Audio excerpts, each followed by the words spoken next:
Hello viewers, welcome to my channel என் பயணம் உங்களுடன்.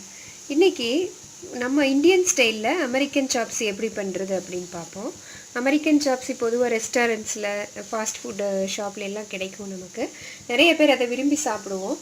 வெளிய போய் அந்த மாதிரி சாப்பிடுறதுக்கு நம்ம அதை வீட்லயே செஞ்சு ஏதாவது டின்னருக்கோ இல்ல ஏதாவது ஒரு ஸ்பெஷல் அக்கேஷன்ல செஞ்சோம்னா வித்தியாசமா இருக்கும். வீட்ல இருக்க குழந்தைகளும் பெரியவங்களும் என்ஜாய் பண்ணுவாங்க. சோ அந்த ரெசிபி எப்படி பண்றதுன்னு பாப்போம். ஃபர்ஸ்ட் அதுக்கு தேவையான பொருட்கள் என்னன்னா நல்ல நூடுல்ஸ் chopseuy நூடுல்ஸ் வாங்கி வச்சிருக்கேன். இது வந்து வெறும் 20 rupees தான். பாருங்க. சோ இந்த மாதிரி வாங்கி அதை நல்லா நான் வந்து உடைச்சு வச்சிருக்கேன். பெருசா இருந்ததுன்னா குக் ஆகிறதுக்கு லேட் ஆகும். அதனால நான் அதை வந்து உடைச்சு வச்சிருக்கேன்.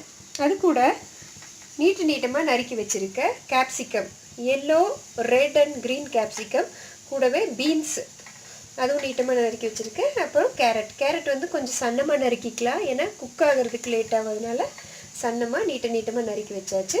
கூடவே தேவைப்பட்டா ஸ்வீட் கார்ன் வந்து எடுத்துக்கலாம். அது கூட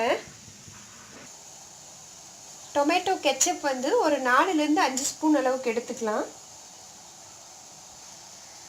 4 ல இருந்து 5 பெரிய ஸ்பூன்ல எடுத்து வச்சிருக்கேன். அது கூட ஒரே ஒரு ஸ்பூன் அளவுக்கு சோயா சாஸ் இருந்தா நீங்க நிறைய சூப் ப்ரிப்பேர் பண்ணலாம். அதனால அது ஒன்னு வாங்கி வச்சிட்டீங்கனாலும் யூஸ்ஃபுல்லா இருக்கும். அடுத்து ரெட் சில்லி சாஸ் இல்லனா கிரீன் சில்லி சாஸ் கூட நீங்க எடுத்துக்கலாம். சோ இதெல்லாம் வச்சு தான் நம்ம செய்ய போறோம். ஃபர்ஸ்ட் ஒரு வாணலிலயோ இல்ல ஒரு பாத்திரத்திலயோ தண்ணி விட்டு கொஞ்சம் உப்பு சேர்த்துக்கலாம். உப்பு சேர்த்தணும்னா எப்பயுமே தண்ணி சீக்கிரம் கொதிச்சிரும். அது கூட ஒரு ஸ்பூன் அளவுக்கு எண்ணெய் விட்டுக்கலாம். நல்லா இது கொதிக்கும்போது நம்ம எடுத்து வச்சிருக்க அந்த நூடுல்ஸ் உடைச்சு வச்சிருக்கோம் இல்லைங்களா, அதை வந்து போட்டு கூடவே ஒரு 2 ல இருந்து 3 நிமிஷம் நல்லா வேகற வரைக்கும் அப்படியே கொதிக்க விடுவோம். அது நல்லா அப்படியே ரோல் அவுட் ஆகி கொதிக்க ஆரம்பிக்கும். அந்த ஸ்டேஜ் வரைக்கும் நல்லா கொதிக்கட்டும். இப்போ அதை ஒரு நல்ல வடி பாத்திரத்துக்கு மாற்றி பச்சை தண்ணி விட்டுடலாம். பச்சை தண்ணி விட்டு நல்லா ஒரு அலசிக்கலாம். அப்போ வந்து களி மாதிரி ஆகாமல் இருக்கும். இப்போ இன்னொரு வாணலி அடுப்பில் வச்சு அது கூட ஒரு 4 ஸ்பூன் அளவுக்கு எண்ணெய் விட்டுக்கலாம். எண்ணெய் நல்லா காயட்டும்.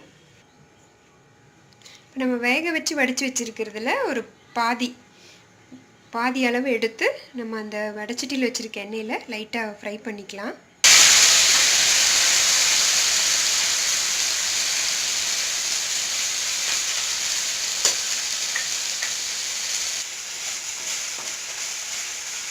அப்படியே நல்லா கொஞ்சம் மொறுமொறுன்னு அது ஃப்ரை ஆகட்டும். ஒரு சைடு நல்லா ஃப்ரை ஆனதும் அப்படியே திருப்பி விட்டுடலாம்.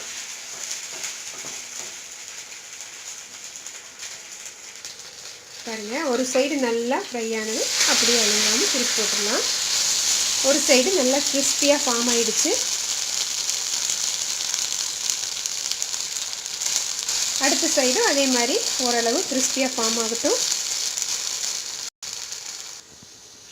ஒரு வாணலியில் அங்கே அந்த இதெல்லாம் ஃப்ரை ஆகிட்டுருக்கு. இன்னொரு பக்கம் இன்னொரு பெரிய வாணலி வச்சு அதில் ஒரு 2 ஸ்பூன் ஆயில் விட்டு நம்ம கட் பண்ணி வச்சுருக்க இந்த வெஜிடபிள்ஸ் எல்லாம் போட்டுக்கலாம்.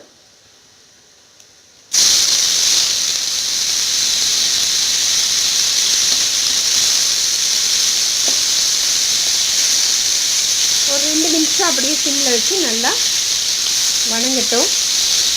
இதில் நம்ம தேவைப்பட்டால் பொடியாக நறுக்கி வச்ச பூண்டு, நீட்டமாக நறுக்கி வச்ச இஞ்சி இதெல்லாம் கூட போடலாம். ஆனால் நான் அது வந்து போடலை.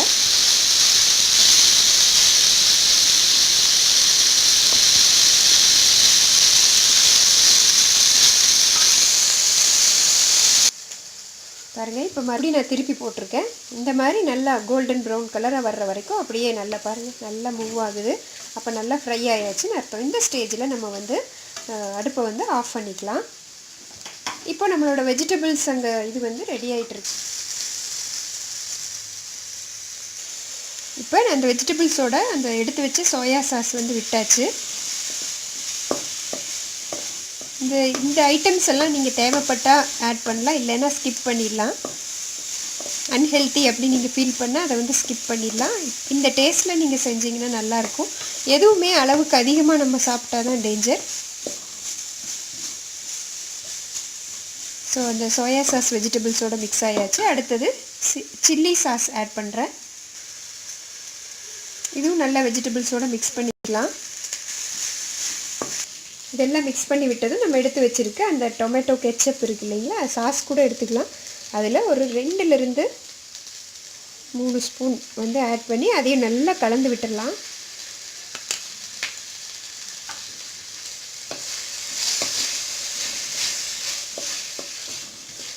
கலந்து விடும்போது அந்த டேஸ்ட் வந்து நம்ம வெஜிடபிள்ஸில் வந்து அப்படியே இறங்க ஆரம்பிக்கும். வெஜிடபிள்ஸ் சாப்பிடாத குழந்தைகளை கூட நம்ம இந்த டிஷ்ஷஸ் எல்லாம் பண்ணும்போது சாப்பிட வச்சிடலாம். ஏன்னா கேப்சிகம் வந்து ரொம்ப உடம்புக்கு நல்லது. ஏன்னா அதில் அதிகமாக ஆன்டி ஆக்சிடென்ட்ஸ் இருக்குது. கலரான வெஜிடபிள்ஸ் வந்து எப்போவுமே ரொம்ப நல்லது.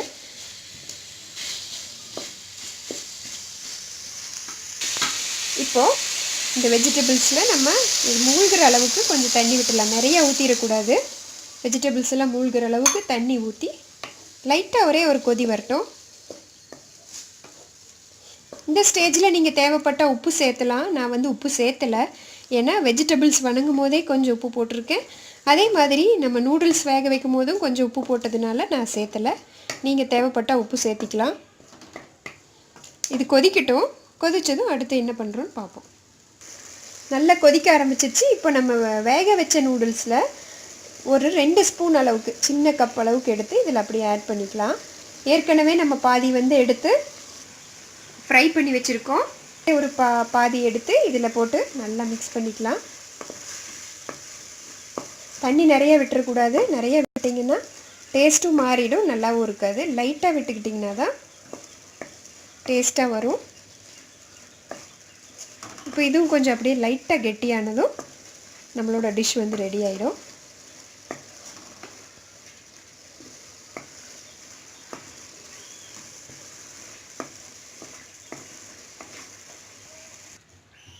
பாருங்கள், தண்ணி எல்லாம் அப்சர்வ் ஆகிடுச்சு. இந்த மாதிரி ஃபார்ம் ஆயாச்சு. இந்த ஸ்டேஜில் நம்ம வந்து அடுப்பு ஆஃப் பண்ணிக்கலாம்.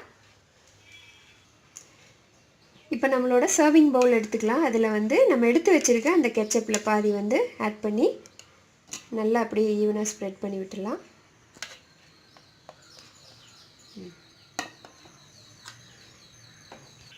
இப்போ நம்ம எடுத்து வச்சுருக்க அந்த வேக வச்சுருக்க நூடுல்ஸ் வந்து அப்படியே போட்டுப்போம்.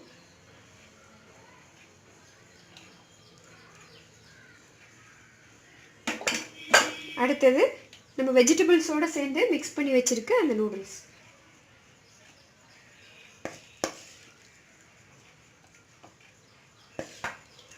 இது ஒரு லேயர் போட்டாச்சு. திரும்பவும் ஒரு 2 ஸ்பூன் அளவுக்கு கெச்சப் விட்டுருவோம். அடுத்தது நம்மளோட ஸ்பெஷல் இந்த ஃப்ரை பண்ணி வச்சுருக்க நூடுல்ஸ் வந்து அப்படியே விட்டுப்போம். திரும்பவும் நம்மளோட plain நூடுல்ஸ். அடுத்தது மீதி நம்ம எடுத்து வச்சுருக்க எல்லாத்தையும் கம்ப்ளீட்டாக போட்டுப்போம் அந்த கெச்சப்பெல்லாம். ஃபைனல் லேயராக நம்மளோட இந்த வெஜிடபிள் மிக்ஸ்டு நூடுல்ஸ் இருக்கு இல்லைங்களா, அதை வந்து அப்ளை பண்ணிக்குவோம். ஸோ லேயராக நம்மளோட அமெரிக்கன் சாப்ஸி ரெடி ஆகிடுச்சு. ஹோட்டல்லலாம் என்ன பண்ணுவாங்க அப்படின்னு பார்த்தீங்கன்னா, கார்ன்ஃப்ளவர் மாவை வந்து கரைச்சி விட்டு இந்த வெஜிடபிள்ஸோடு சேர்ந்து அப்படியே சூப் மாதிரி கன்சிஸ்டன்சியில் வச்சு இதில் மிக்ஸ் பண்ணுவாங்க. நம்ம வந்து அதை பண்ணலை. ஸோ டிஃப்ரெண்ட் லேயராக பாருங்கள், மசாலா வெஜிடபிள், அப்புறம் பிளெயின், அதுக்கு கீழே வந்து ஃப்ரைடு நூடுல்ஸ், இந்த மாதிரி எல்லாமே சேர்ந்து நல்லா அழகாக மிக்ஸ் பண்ணி நம்மளுக்கு பவுலில் வந்து சர்வ் பண்ணுவாங்க. பார்க்கவே ரொம்ப யம்மியாக இருக்கும். ஸோ இந்த ரெசிபி உங்கள் எல்லாருக்கும் பிடிச்சிருக்குன்னு நினைக்கிறேன். சிம்பிளாக இருக்குதுன்னு நினைக்கிறேன். இதை நீங்களும் ட்ரை பண்ணுங்கள்.